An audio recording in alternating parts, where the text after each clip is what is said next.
Welcome to this session on multimedia application. In this lecture, we will explore how multimedia is delivered over the internet and technologies that make it possible. So we are aiming to make this session into threefold. First, to define what multimedia applications are. Second, to introduce the internet technologies used to deliver them, and finally, to discuss the challenges in ensuring quality of service. The contents include application requirements, performance needs, voiceover, IP streaming, audio and video, IPTV. Okay. The multimedia applications generally fall into two categories: unidirectional communication, like streaming, stored or live video, and bidirectional communication, such as voice call and video conferencing. Because the applications often happen in real time when they require very low delay and jitter. Multimedia versus other applications. Unlike web browsing or email, multimedia is delay sensitive. A small delay or jitter can make video call unusable. However, multimedia can tolerate some data loss, missing a few frames in a video, which is still acceptable. Voice communication. Human voice ranges from 100 Hz to 10 kHz, but most communication focus on 300 to 3400 Hz. Analog voice is converted to digital using pulse modulation technique.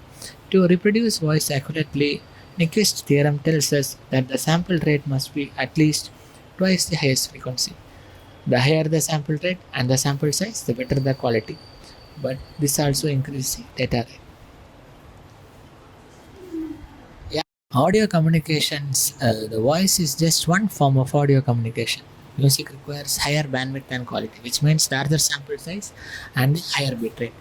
Video communication, the video is made of still images, which is called frame. Display rapidly to create motion. Key factors include frame size, color depth, and frame rate. The video is made of still images, which is called frames. They are displayed rapidly to create motion. The key factors include frame size, color depth, and frame rate. About 15 frames per second is a minimum for smooth motion. Compression. Raw audio and video require very high data rate. For example, high definition TV needs over a gigabit per second. Compression reduces this requirement. Lossy compression reduces data size significantly by sacrificing some quality, while lossless compression preserves all the data but achieves less reduction. Codecs like MP3, AAC, H.264, and others are widely used to encode and decode the signals efficiently. Performance requirement. Multimedia applications require specific performance level. Voice needs 10 of kilobytes per second, while video needs megabyte. Some data loss can be tolerated, but delay and jitter must be minimized. For example, voice call becomes unusable if delay exceeds 400 milliseconds.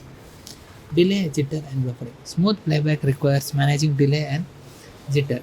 With jitter, packets arrive irregularly, causing freezes and skips. Buffering helps by storing packets and playing them at a steady rate. The best effort internet. The internet provides best effort delivery with no guarantee on timing or priority. The TCP ensures reliability but adds delay. Despite these limitations, with the right support mechanism, multimedia applications have thrived on the internet. The voice over IP or VoIP uses IP networks to carry voice. Example includes Skype's and enterprise VoIP system. The real-time transport protocol or RTP is a key for transferring audio and video over IP. It adds sequence numbers and timestamps but not guarantee delivery. The RTP control protocol or RTCP supports synchronization and quality feedback.